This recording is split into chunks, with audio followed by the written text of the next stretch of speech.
Welcome to today's Atlantic Council conversation with Minister Pappas, Greek Minister for Digital Policy, Telecommunications and Media in the Greek government. Kalimera. Kalimera. You're a former Minister of State in the first cabinet of Prime Minister Tsipras, and you've worked extensively in the Greek government. Thank you for joining us today. With the International Monetary Funds and the World Bank Spring meetings just around the corner, I just welcome the opportunity to have you here today to walk us through a little bit about the state of the Greek economy and also the state of Europe. So jumping right into the conversation, handing over to you, I'm asking my first question. Next month, in about 2-3 weeks, we have the spring meetings coming up. What do you think is something to look out for us? What do you expect for the Greek economy to come out of the spring meetings, or before or after? Well, thank you for the invitation, first of all. Let me tell you that the Greek economy has shown very, very serious signs of recovery.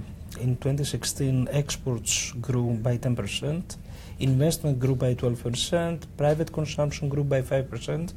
So these are strong indications that the economy is ready to get into the path of a sustainable growth. Mm-hmm. These numbers have been achieved in a framework of a fiscal framework that has been agreed with our creditors in 2015. We have overreached the target that we have agreed, so there is absolutely no reason for the conclusion of the second review to be delayed. Mm-hmm. It's something that is not good for the Greek economy, it's something that is not good for the European economy, it's something that is not good for the world economy.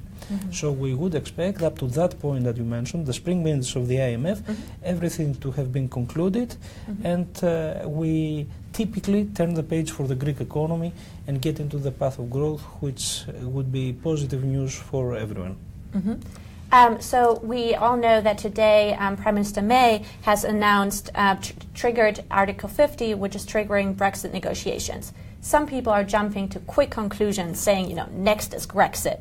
What do you tell those people? Do you think that, of course you probably think, but can you explain why you think the Greek government is in a safer place right now to lead the country through what it is going through right now than in 2015? Well, as I told you before, in Greece we have the signs of economic stability rising, we have political stability, and there is absolutely no reason to worry. Britain has made its decision, it has never been part of the euro, mm-hmm. But the fact that we are living in such interesting times and with the events that you have just described, make all European leaderships mm-hmm. Face very serious questions about the future of the European project.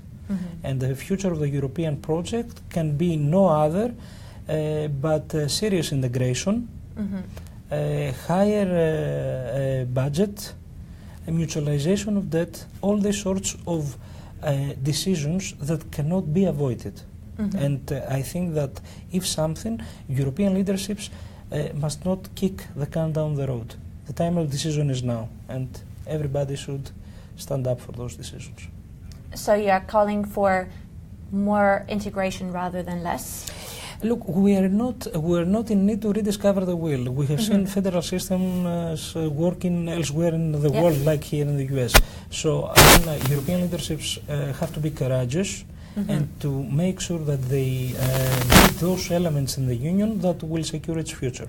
These kind of policies and choices are not rocket science. Mm-hmm. They exist in standard economics textbooks. Mm-hmm. And I think that if all European leaderships are honest in front of their people, mm-hmm. Good choices are going to be made.